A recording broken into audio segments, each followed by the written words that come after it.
Hey everyone, welcome to this week's episode of Please Blow My Mind. I got Tony joining me. Tony, hello from another part of New Zealand. How's it going? We are talking about the digital discipline you probably don't have, but you could get. Tony, we go deep into life. That's our tradition, me and you. What do we talk about, bro? We talk about kind of being glued to our phones. Intergenerational cell phone addiction. Ooh, we got to break that. We got to break that. We break it like, well, the reference we give in this podcast is Moana getting past the reef, and we can do it too. So stay with us and enjoy catching up with Tony and I for the next 40 minutes. Tony, welcome to the podcast, brother. We have a tradition on the show when you join me. We go deep. Look, we're on TV and stuff, so we better not get too much into the conspiracy, but we can save a little bit of that for the end because, look, I know our Pacifica people. Look, humans love conspiracy, right? And I've been thinking deeply about conspiracy, but we don't have to start right there. I guess I just want to start, bro, by saying, how are you? You all good? I'm good, man. I'm really good. I mean, better than some, and just having a heart of gratitude, especially coming out of the old lockdown and still employed and have work to do. So, I mean, I count myself fortunate, So, yeah. So, I mean, yeah, grateful as, And, we're talking a bit about lockdown and all that stuff and this kind of post-COVID or whatever that means, bro. But I think we're all still kind of torn, right? Because for many it gave an opportunity to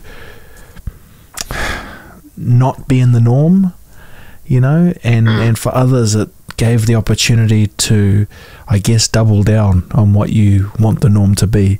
So I'm torn as to what I am after this. I want it to be that kind of caterpillar that comes out of this as a butterfly, but and maybe there's part of me that is still trying to work out what that is, bro. But I mean, just on that, because we don't know we're in real time. And we don't know the statistics of how things really will play out, right? Because we're still in this post-COVID. Did you have specific things, bro, that you were doing to just kind of manage your mindset and to make sure that, that you could, because obviously it changed, a lot of things changed for us. And what did you do? Did you just kind of focus on the family and work, or were you making sure to kind of take a few minutes for yourself? During that lockdown, I got into some really good habits and set myself a routine. I'm a big routine person, so my life revolves around just having things planned and set, like things that are spontaneous. I like planned spontaneous, bro. Like, and so I guess the first week it was just me and my two little boys. They're 6 and 9. There was a bit of an adjustment for all three of us to be around each other 24/7. But by about week 2, we just had a set schedule and a set routine, and so everything worked really well. With the minor issues now and then, but bro, it was perfect for me, and I absolutely loved it. Yeah, and so that's the main thing that kept me not sane, but just kept me ticking on, man. And it didn't really affect too much, of my emotions. I didn't feel too worried about anything. I just was happy in the moment, really. And a lot of what you've been talking about over the last couple of years has really helped in terms of tapping into a certain mindset, because, like the business that I'm in with social media and the media, I didn't want to buy into the fear, because there's always a lot of fear mongering that was going on, and I don't want to buy into it, because what good is that to me? What good is that as a father to my two sons, having that kind of mindset and that kind of fear? So we hardly ever watch the news, only now and then, but it was more, I watch the news more for entertainment than I do to actually catch up on real, what's actually going on. So, yeah. That's awesome, because we need to have examples, and we need to hear out loud that for, and look, I'll be super careful how I say this because I don't know, right? I don't know, but I feel like we're supposed to be around each other. That's what I feel like. And I feel like we were given a chance to be around each other. And look, if there's any time to admit that life's tough, it would be during this global pandemic. You actually have an excuse to put your hand up and say, I'm not doing so well, team. And no one can say, why not? Well, because COVID, right? And I don't know because of the stats, but man, I tell you what I hope for. I hope that when we got together, when our people were just having to stay with each other, that something else took over, that a deeper part of us, like a primal part, right, that we were built to be around each other, even for those of us who have lost our ways, in terms of, maybe we have bad routines, or, we can... There's something about being able to leave the house, right, and you're like, you can freak out and blah, blah, blah, and then I'm going to work, or I'm buggering off, and you couldn't. And I get this feeling, I imagine like a tribe, and that person wouldn't be tolerated in the small tribe, right? And you see this in smaller groups where everyone kind of pulls together. But I don't know, bro, because I think that the statistics might show that the worst of us came out. But I just find that super hard to believe, because we were created to be together. And and actually COVID gave us a reason to fear something greater than the rent, But again, man, it might be just that I'm warped from whatever, being too busy and all that stuff. But I still don't give up that hope, bro? That there is hope in betting on us being together, right? That's just been the hot topic, really, the last couple weeks, was how's lockdown, and that seems to be the question. And me as an observer, man, I've just been interested and how people's responses have been. For me, because I hadn't always lived with my boys like full time, woken up to them and slept with them for a little season in my life. I now have them full time, and so since having them and being blessed enough to pick them up from school and drop them off, I was already I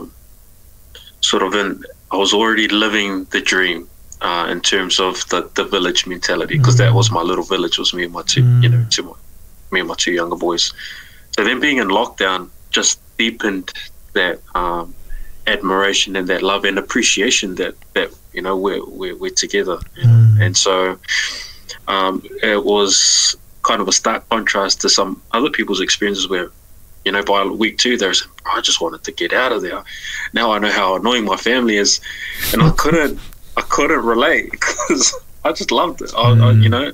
We weren't doing much, but we were just on my own body anyway, so lockdown was like the best time for me, because I was just it was the best time, man. So I guess people learned some real lessons around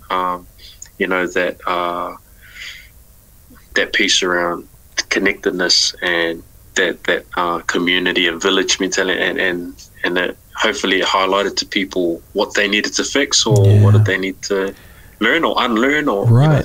So it was awesome. It was an awesome little part in our lives where we got to experience something like that. Exactly. I guess the other thing too is that it might have highlighted things we need to fix, but that's a whole nother conversation about fixing the things that need fixing. That takes time, and I think it's good to actually know, to understand yourself, and for those who, this isn't a kind of preachy podcast, because, man, I've got enough things going on with me, but definitely there is some space for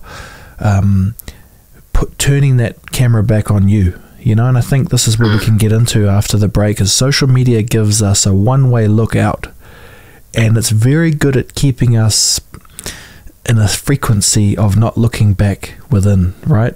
We become this perfect portal of, we can judge in our minds and all these things, but we have to sometimes turn that camera around, or turn the lens on ourselves. And it's one of the great beauties of life, like it's being able to see your reflection and looking at yourself, and it's looking back at you, right? And it's conflicting too, because you got to sometimes sit with yourself. And I get it why people don't want to look at themselves sometimes. I don't want to look at myself sometimes. So again, man, we've gone very deep very quickly, but that's how we roll, me and you.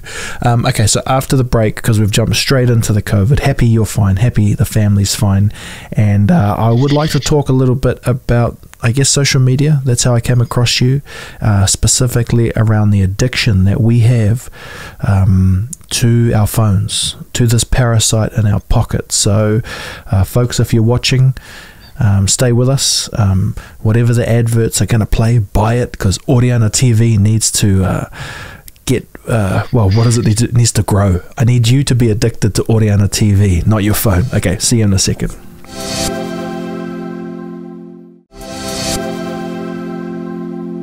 Give us a bit of background for those watching.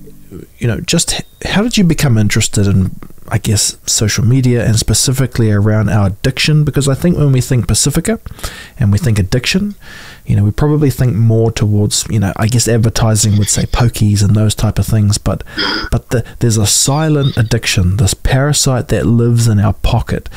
What's your portal into this, bro?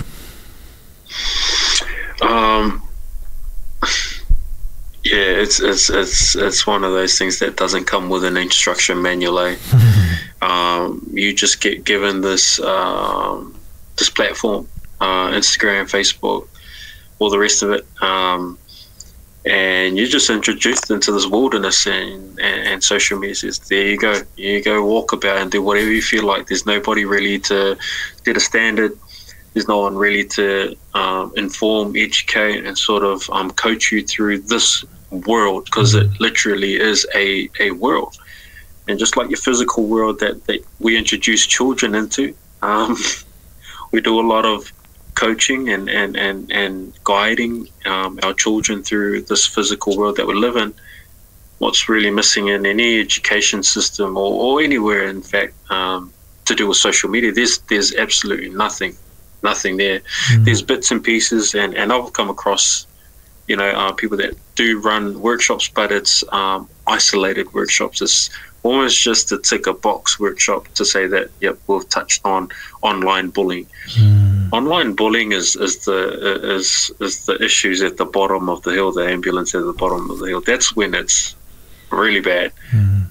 But how did it get to that? There's no one focusing on anything preventative. Any education. And I guess my introduction into it was me for years, bro. Just totally fascinated, consumed, addicted, zombied out to social media, because no one ever told me that, Tony, 30 minutes a day, that's probably good enough. Hour, yeah, now and then, but you should try and manage, and everything that I preach now, I wish someone had guided me on basic guidelines of social media. There was nothing. There was absolutely nothing out there. So because it got to a very personally a toxic point, I needed to seek for help, just like any addict. And you have all of these traditional addictions, like you mentioned, gambling, drugs, alcohol, smoking. They got the works for it in terms of support services. For anybody that's addicted to just social media, there's maybe two websites now, and a lot of it is just to report online bullying, and in terms of a holistic education piece, it's more when everything goes wrong, then call them. So I guess I'm about the business around helping individuals, families, organizations, and even sports teams to really tackle this thing head on, but then provide solutions, and then the ongoing accountability and support, just like we're good at as Pacifica, is that wrap around, that ongoing checking in, is what I what I'm really passionate about, brother. So yeah. Boom, boom. I was wondering, maybe in our final part of the show, we could talk about some, just some tactical things that people can take away. Obviously, we'll throw to your website so people can contact you. But I'd love it if we could, that last 9 minutes or whatever we're on air, if someone's watching, like, let's spend time, just spend time with us. It's cool. It's cool because we're not, you first have to realize if you're addicted. And I mean, more of us will be than won't be. And that's the scary thing, right? And it's not that you have to be like these addicts, but we can always be doing things a bit better. Or how I think about it, bro, is like just being aware. Just being aware that it's you versus these multi-billion-dollar companies that are doing everything they can to suck your eyeballs in. And I mean, why is that important? Because every time you're looking there, you're not looking elsewhere. And you might need to be looking elsewhere because, I don't know, I read this study on luck, and I hope I didn't spam you with this last time you're on the podcast, but luck was nothing more than people looking up and observing what was in front of them. And it might be that I'm on this kind of out of it trip at the moment of trying to reconnect with my ancestral past, but what did they do when they navigated? They weren't looking down. They might be temporarily, but they were looking up. They were seeing the world. And neurology backs that up. Like, there's a buzz we get. We get a dopamine hit, bro, when we see the world coming at us. And I love it so much because it suggests that, all these tales of, move forward towards the confront the thing, that's actually built in us. And I don't care if it's from a spiritual thing or something else, it's in us, right? And we need to move forward. And all of our awesome stories are always about that. Move forward. And that's why we should care so much about this, because the phone prevents that. Well, it's not the enemy, but because it's a tool that can be used, but we've got to learn those tactical skills to get off it. So yeah, man, that's next level. May I just ask, what was your way of getting off the addiction of social media?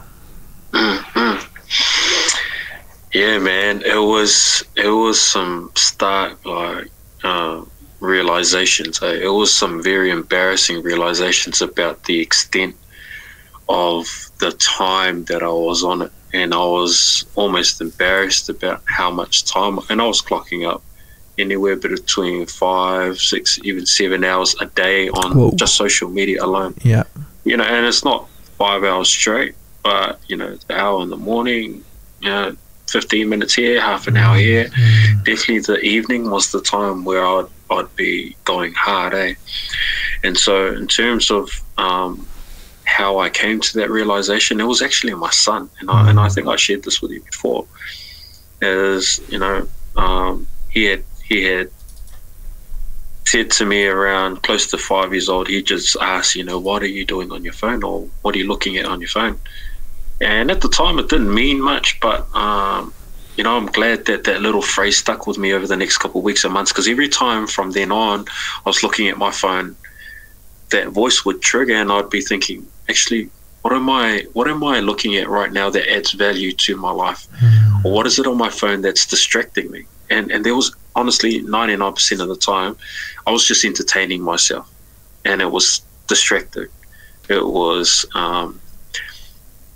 at a point where I didn't know how much time this was taking away from me, but through those little bits of awareness and consciousness, I started to add it all up. I was like, bro, you got problems, man. You got issues here, eh? Because your son's here begging for time, and you're just scrolling through Facebook. What is it so important that's on your phone that you need to look at?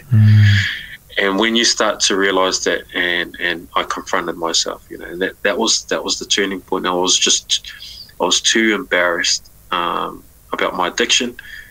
But the second part of that, like I probably shared before, is I sure as hell did not want to pass an addiction onto my sons, in terms of an intergenerational addiction, like there is with gambling or drugs or alcohol abuse or violence. You know, there's these cycles of not so good characteristics that sometimes they just get passed down from, you know, from granddad to your dad to you and now your son. Well, look, and I didn't want that. We'll come back after the break because I reckon let's really confront that. And it's been a couple of years since we caught up last time. I'd like to just hear if there's been any more research or things that, you know, you've been kind of understanding in this evolving game about how we need to stop that intergenerational burden that we give over. And we do many things, right? Like humans by default are not perfect. But we have this consciousness, and it's one of the gifts that we have. And I don't know, it's freaky too, because once you know, we said look in the mirror, right? But I think one of the things that we need to realize is that there is no way to unsee what we see. And so what do you do with that? Well, I think it's what we're doing right now, having a talk about it. And that's a great way to start, because at the end of the day, it's like COVID. We're all locked in. And we're only together. So within that, hopefully, there's a pathway forward. And that was a nice little wrap up here. All right, see you after the break.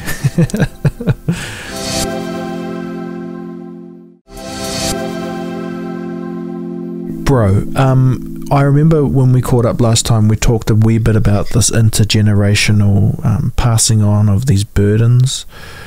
Like, have you kind of sat down to ever wonder why the heck we do that? Like, it's weird, that we would be so blind to doing that, you know, whether it's through our own actions or not being present, you know, missing things. What do you think it is about us, bro, that makes it so hard to get it right sometimes? Is it this free will thing? Man, I've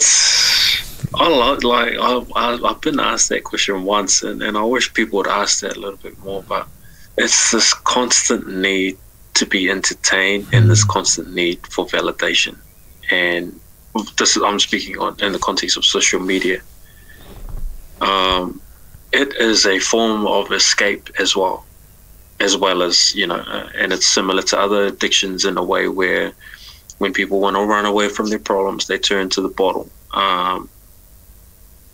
In this day and age, social media is right up there in terms of an escape, because instead of being present, dealing with your relationship issues, dealing with a child that's, you know, playing up or whatnot, go sit in the room, and that's your escape, is you just jump on your phone and escape from your real world, and you jump into this superficial, you know, and you start scrolling through, you know, what this person's up to, what that person's up to, have a scroll through this model's photos and go through that guy's gym workout photos, and it's just an escape, just like the other addictions, bro. And so,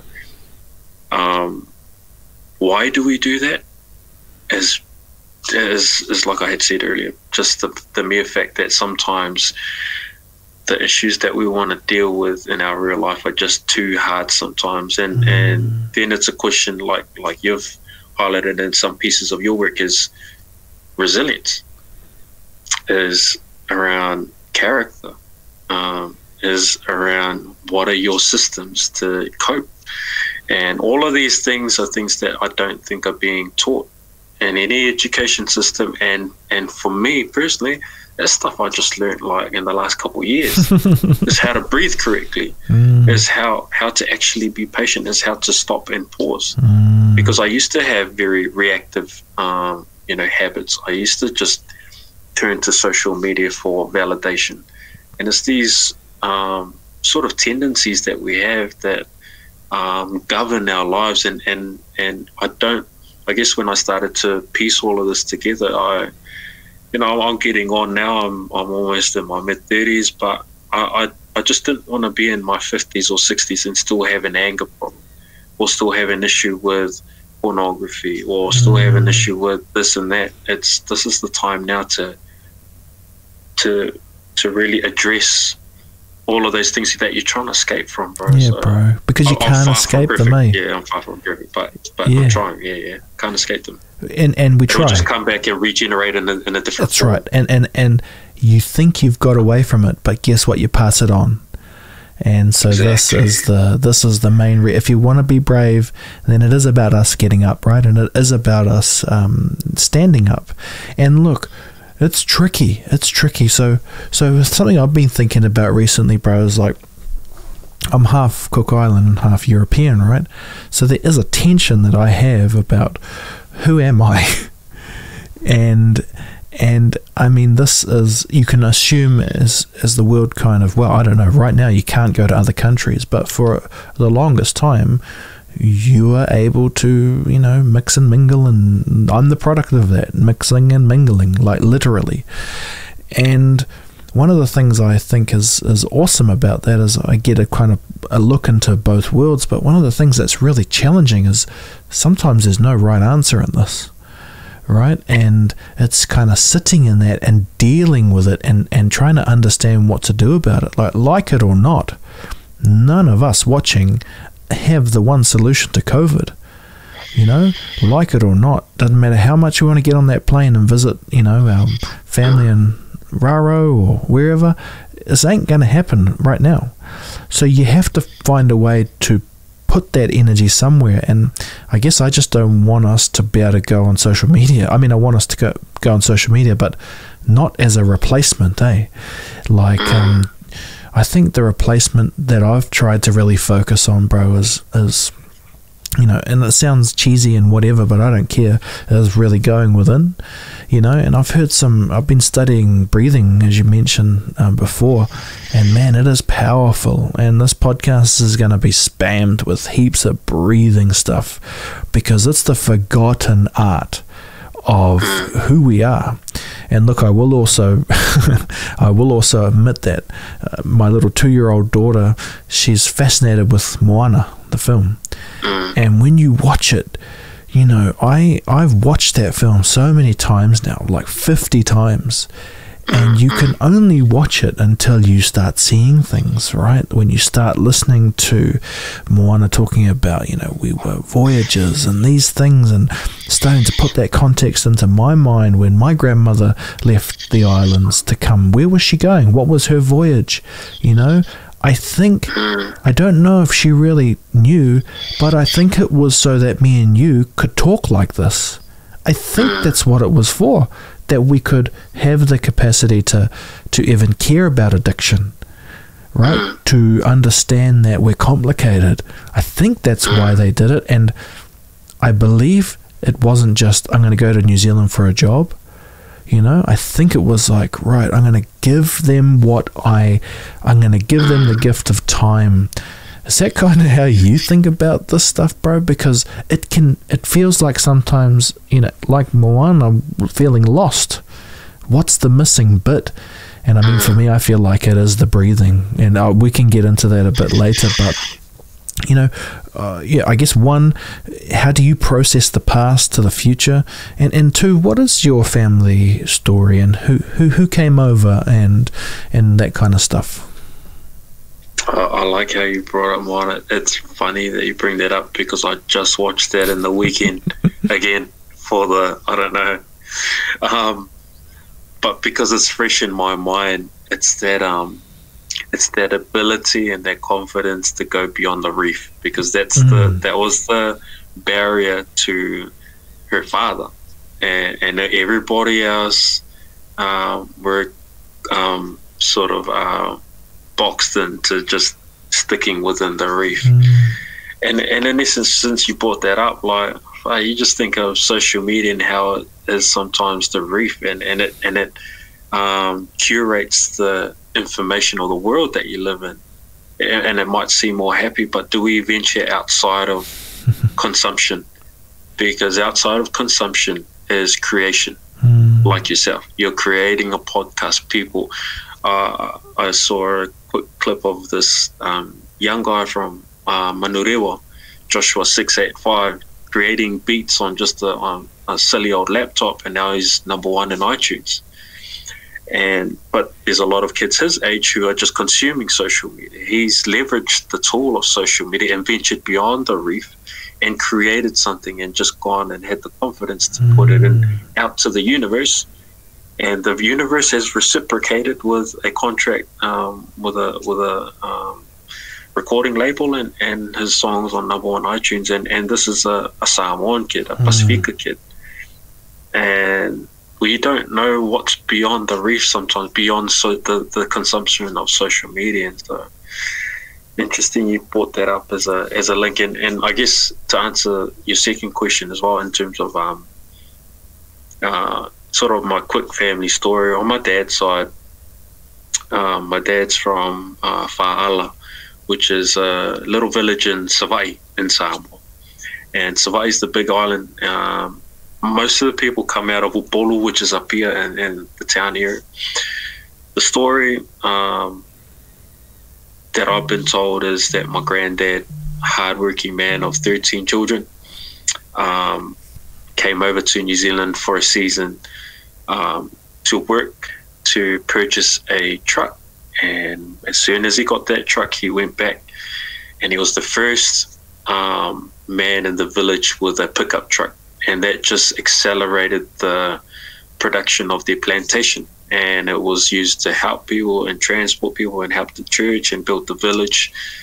And for me, that story will always stick with me in terms of being a pioneer, being someone that's ventured beyond the reef, because he came to this cold country from a beautiful island village to see what's beyond and come back. And since then, everybody's left, and a lot of us have benefited from, that initial sacrifice, that initial, that courageous act to leave. Man, yeah.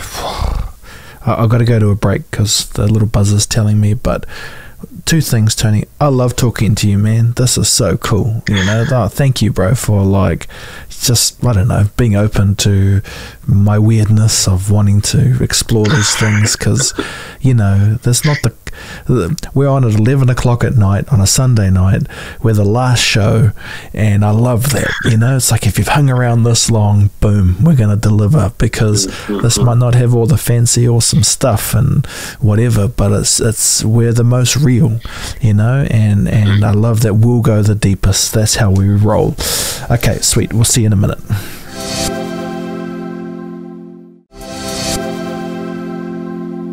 Okay, brother, I said before, maybe I asked if it would be okay to maybe just dip into some tactical ways of, if we're stuck on our phones, how can we get off? Because I loved in the previous segment you talked about that, that the reef, and we've got to get beyond it, and your phone could be preventing you, right, to get beyond that reef, and it might be important.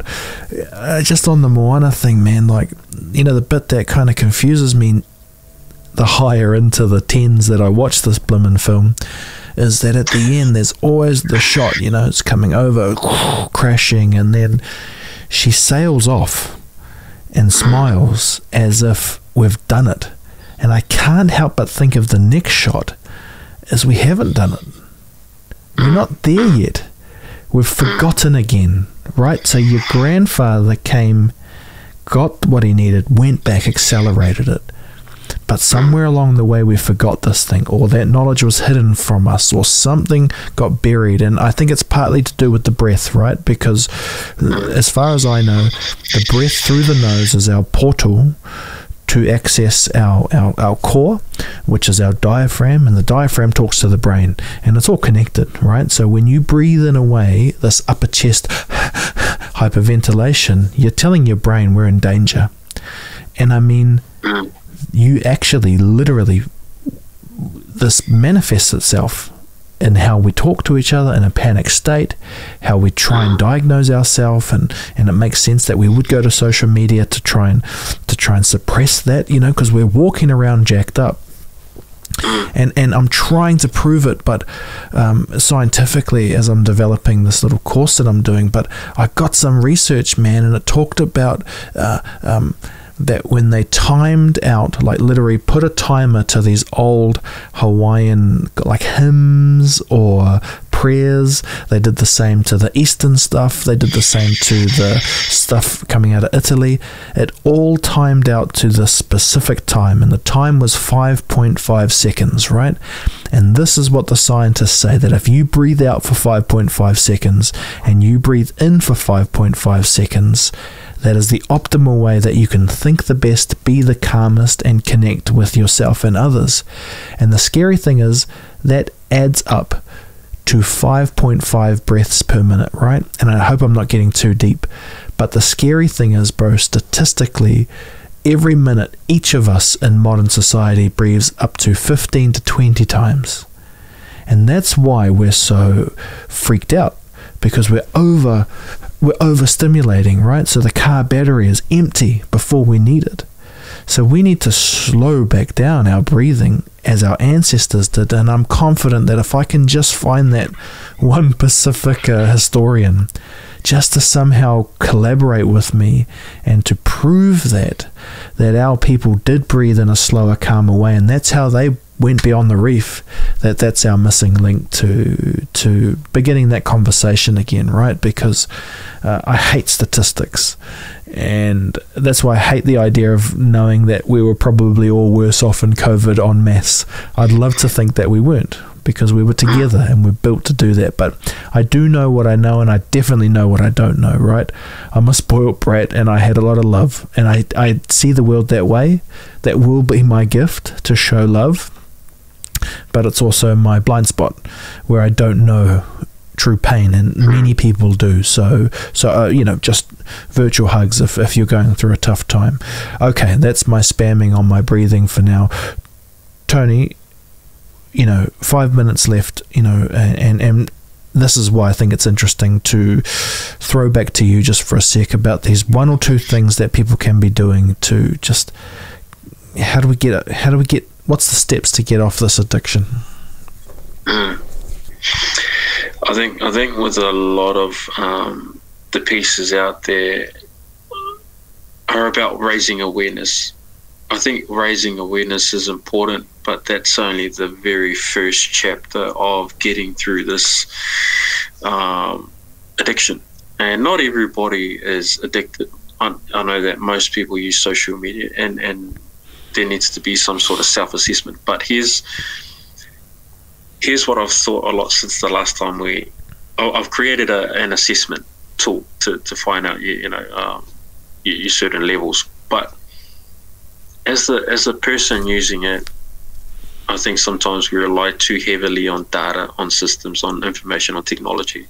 I think deep down in your heart, you know when you're using social media too much. You know those instances, like instinctively, when you're ignoring your responsibility to your family, to your child, to your partner.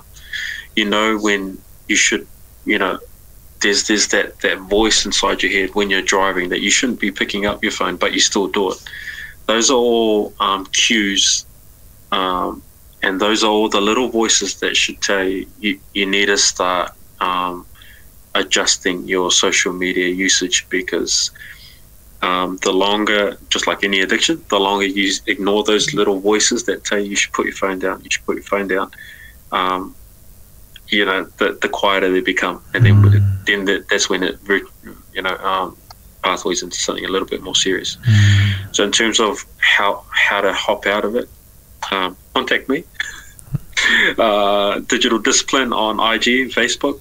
But in terms of what can you do practically is, if you're in a family unit, is firstly having that family talk.